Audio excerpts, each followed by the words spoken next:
Evet,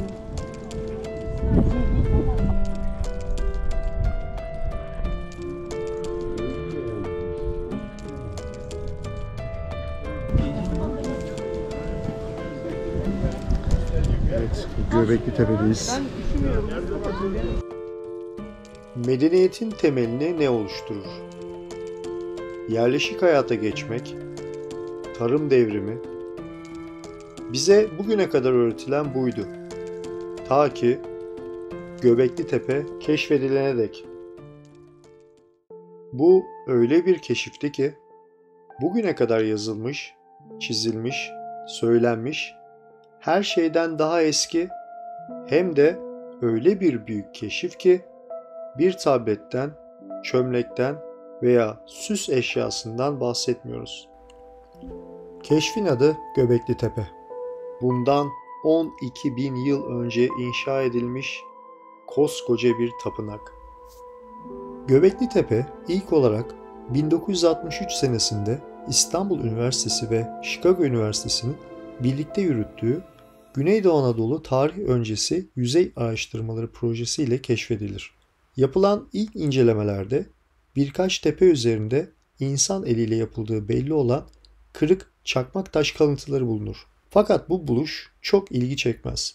1986 yılında bir çiftçi tarlasını sürerken kara sabanı bir heykel parçasına takılır. Tabii ki çiftçinin gördüğü sadece bir taş parçasıdır. Taş parçasını kırıp yoluna devam eder. Yağmurlarla birlikte aşınan toprağı tekrar sürdüğü zaman kara saban yine aynı noktaya takılır. Çiftçi kayayı yerinden çıkartmak için derince kazar.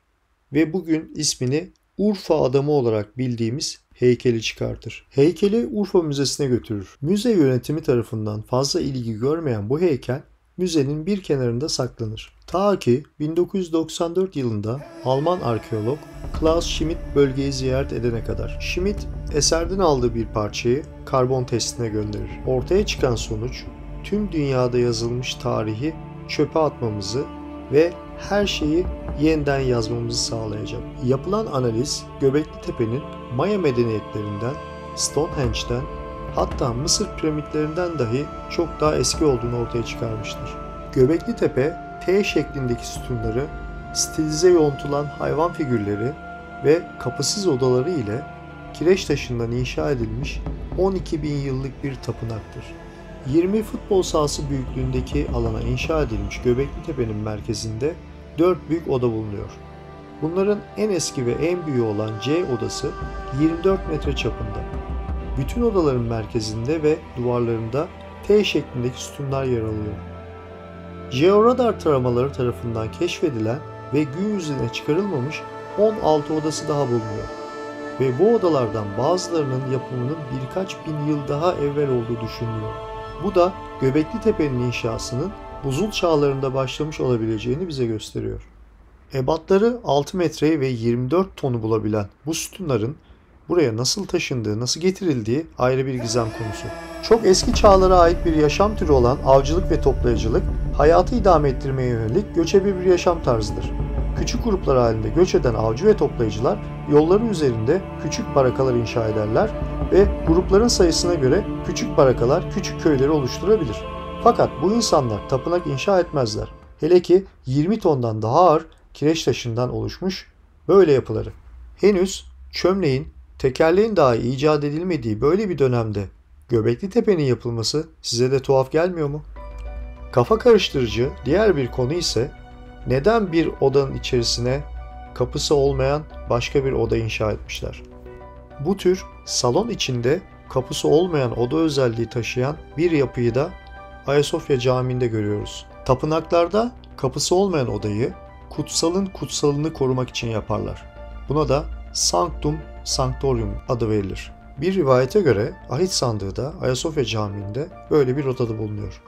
Göbekli Tepe'yi gezerken dikkatimizi çeken diğer bir konu ise sütunların üzerinde saldırmaya hazır pozisyonda tasvir edilmiş sürüngenler, boğa, leopar, akbabalar, domuz, tilki gibi hayvan figürleri oldu. Belki de bu hayvan figürleri Göbekli Tepe'yi inşa eden grupları sembolize ediyordu. Ya da bu hayvanların tapınağı koruduğuna inanıyorlardı. Göbekli Tepe ile ilgili gün yüzüne çıkmamış o kadar çok bilgi, o kadar çok çözülmeyen sembol mevcut ki bunlardan en ilginci sütunun en alt kısmında bulunan başsız bir insan bedeni, hemen üst kısmında bir akrep, onun üst kısmında bir akbabanın kanatlar arasında insan kafası ve beden göğe doğru yükseliyor.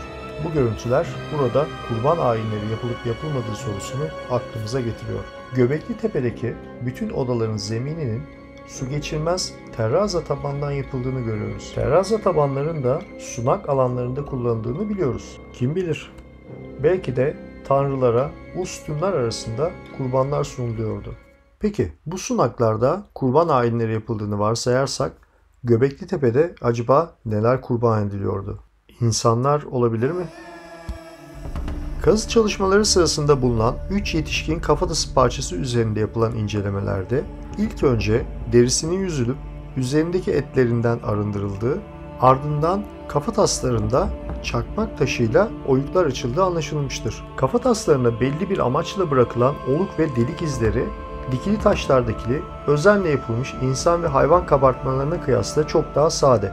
Bu nedenle araştırmacılar kafataslarındaki izlerin sergilenmek için değil, ip bağlanarak asılmasına yardımcı olmak için yapıldığını düşünüyor. Göbekli Tepe'nin merak uyandıran bir diğer figürü ise doğum yapan kadın. Bu bölgeye çocuğu olmayan kadınların gelip de dilek dilemesi de binlerce yıldır süregelen kadim bir gelenek olabilir mi acaba? Belli ki bu 12.000 yıllık yapıdan daha öğreneceğimiz çok şey var. Benim Göbekli Tepe'de en çok merak ettiğim iki şey ise Anunnakilerin el çantası olarak bildiğimiz çanta figürünün kurban edilen insan işlemeli sütunun en tepesinde 3 adet betimlenmiş olması ve yakın geçmişte Avustralyalı aborjinlerin kullandığı sembollerin 12.000 yıl önce Göbekli Tepe'de ne aradığı. Şu bir gerçek ki Göbekli Tepe bizim sınırlı bilgi dağarcığımızı açacak ve belki bildiğimiz geçmiş çağların ötesinde çok daha gelişmiş medeniyetlerin varlığını bize kanıtlayacak. Mısır piramitleri, Maya uygarlıkları gibi dönemin insan bilgisi ve gücüyle yapımı imkansız olan eserlerin hangi uygarlıklarca, hangi dünya dışı varlıklarca yapıldığına dair ışık tutacaktır.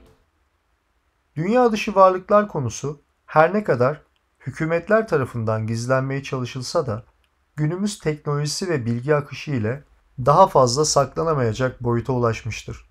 Şahsen yakın zamanda hükümetlerin dünya dışı varlıklar konusuyla ilgili de açıklama yapacaklarını düşünüyorum.